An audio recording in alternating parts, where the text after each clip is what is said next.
Welcome to this historical tribute. Introduction to African Civilizations. Christianity before Christ. Man, God, and Civilization. Ethiopia and the origin of civilization. Pagan origins of the Christ myth. Was Jesus a Negro? The African origin of the myths and legends of the Garden of Eden. The Black Socrates and the Golden Age of Africa. Those are just a few of the publications by this legendary scholar and historian.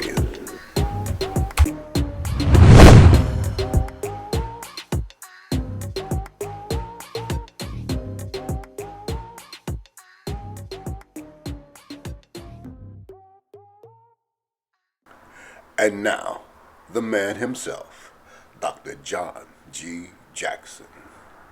Well, what inspired me to get into this field is I was born in a little town in South Carolina, Aiken, South Carolina, April 1st, 1907, all Fool's Day, so I've been acting like a fool all my life. And I was told in school and in Sunday school that the white race was superior. In church, they'd have these pictures. God is white. On his right hand is Jesus Christ, who is white, and on the left hand is the Holy Ghost, who is white. A bunch of white angels in the background. And I found out the only black people you could find was down in hell, the devil and all of his angels. So I decided that I preferred to go to hell because I wanted to be with my own people. So if you want to understand Christianity, don't go to the King James Bible. Go back to Egypt and Ethiopia, where it came from. In other words, don't let other people tell you what is and what isn't. As Dr. Edward Wilmot Blyden, the great Pan-African, said to the young people of his day, you once ruled the world. Now it is time to retake your fame. And if you go into the average black neighborhood in a big city, you will see a storefront church, a saloon, a liquor store, a gambling joint. No business enterprise is bringing any money into the community. Now the only way we're going to beat this is to get the young people to organize into cooperative societies. If you need $1 million to go into business, try to get together a large number of people, and each one of them puts up a few dollars, and you put it all together and you've got enough money to go into business. Now if you want to survive, you form cooperative societies, pool together whatever your money you can get, go into business for yourself, and then see to it that you educate yourself. And that means you've got to learn to read. You're not going to get it on television and radio. But if you can't go to college, get knowledge anyway. You say you can study in libraries, you can buy books, you can teach yourself. And he says that a reading people is a rising people. If you read enough, you will rise. But you've got to have an economic foundation, and the only way you're going to do it, you talk about young people being unemployed, nobody's going to give them jobs. They've got to set up their own businesses and create their own jobs.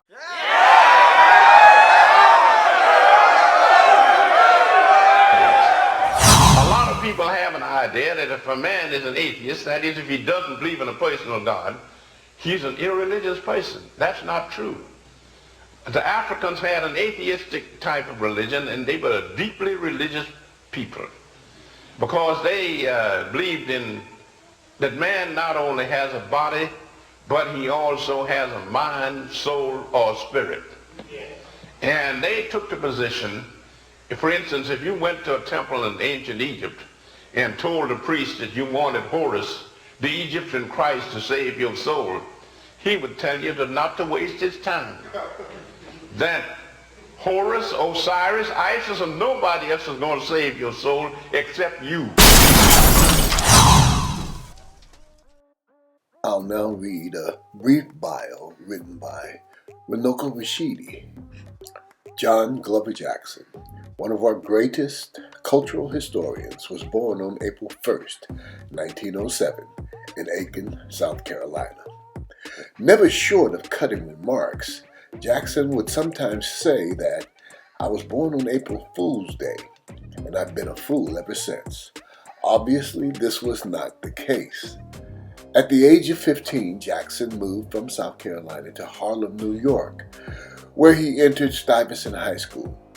During his student days, he began to do historical research and was soon writing short essays about African American history and culture.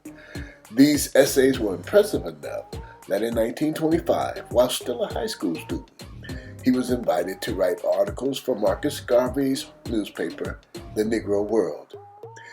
In addition to these growing activities as a writer, in 1930, Jackson became lecturer at both the Ingersoll Forum and the Harlem Unitarian Church. Among his teachers and associates during his formative phase of his life were Hubert Henry Harrison, Arthur Alfonso Schomburg, the great bibliophile and founder of the Schomburg Library, Joel Augustus Rogers, a journalist and master historian who probably did more to popularize African history than any other scholar of the 20th century, and Dr. Willis Nathaniel Huggins, a chief mentor to both John Jackson and John Hendrick Clark. In 1939, he authored Ethiopia and the Origins of Civilization and Pagan Origins of the Christ Myth in 1941. His discerning literary contributions to the Truth Seeker magazine were published regularly from 1930 until 1955. In addition to Introduction to African Civilizations and his works with Dr. Huggins, Jackson authored several major books including Man, God, and Civilization, Christianity Before Christ, and Ages of Gold and Silver. John G. Jackson taught and lectured at colleges and universities throughout the United States, including City College of New York and Northeastern University. John G. Jackson showed that African people were a global people, and that the history of the African did not begin as a servant and slave.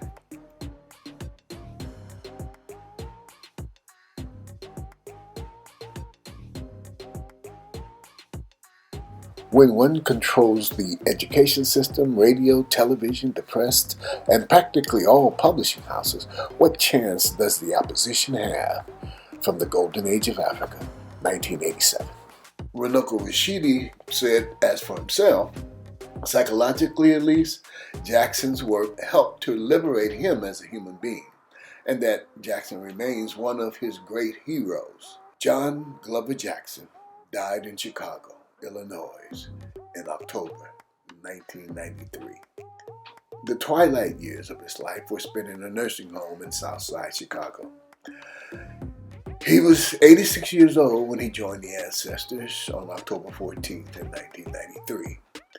He was remembered as an African scholar king by the friends and associates who memorialized him at the DuSable Museum in Chicago, Illinois on December 4th, 1993.